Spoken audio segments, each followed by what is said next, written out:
15-year-old girl named Donna lived with her father in a small house in the suburbs. Ever since her mother died, Donna has depended on her father for everything. They have a wonderful relationship, and they love each other very much. One morning, Donna's father was leaving on a business trip. As they ate breakfast together, he told her that he would be home very late that night, and with that, he kissed her on the forehead, grabbed his briefcase, and walked out the front door. Later that day, when Donna came home from school, she did some homework and watched some TV. By midnight, her father had still not returned, so she decided to go to bed. That night, she had a dream. She found herself standing at the edge of a busy highway. Cars and trucks whizzed by at an alarming rate. She looked across the highway and saw a familiar figure standing on the other side. It was her father. His hands were cupped around his mouth, and he seemed to be shouting something to her, but she couldn't make out what he was saying.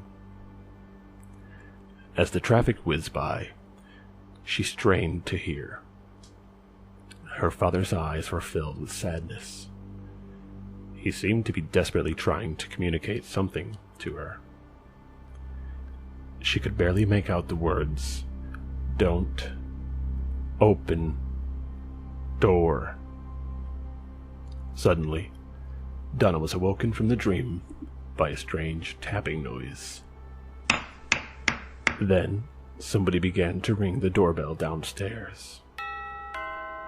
She scrambled out of bed and put on her slippers. Then, dressed only in her nightgown, she ran downstairs and went to the front door. Looking through the peephole, she saw her father's face outside. He was staring right at her, and the doorbell kept ringing insistently. "Okay, hold on, I'm coming," she shouted. She pulled back the deadbolt and was about to unlatch the door when she stopped. She looked through the peephole at her father again. Something about his expression didn't look quite right. His eyes were wide open. He looked terrified. She slid the deadbolt back into place. "Dad?" she yelled through the door. "Did you forget your keys? Dad, answer me. Dad, please, I need you to answer me. Is there someone else out there with you? Why won't you answer me? I'm not opening the door until you say something." The doorbell kept ringing and ringing, but for some reason, her father refused to answer her desperate cries. For the rest of the night, the frightened girl cowered in the corner of the hallway, helplessly listening to the ceaseless ringing of the doorbell. It seemed to go on for hours. Eventually, she fell into an uneasy sleep.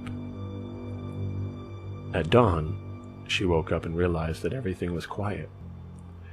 She crept over to the door and looked through the peephole again. Her father was still there, staring at her. She cautiously opened the door and was confronted with a sight that filled her with unimaginable horror. Her father's severed head was hanging from a nail above the door. There was a note attached to the doorbell. It read, "Clever girl.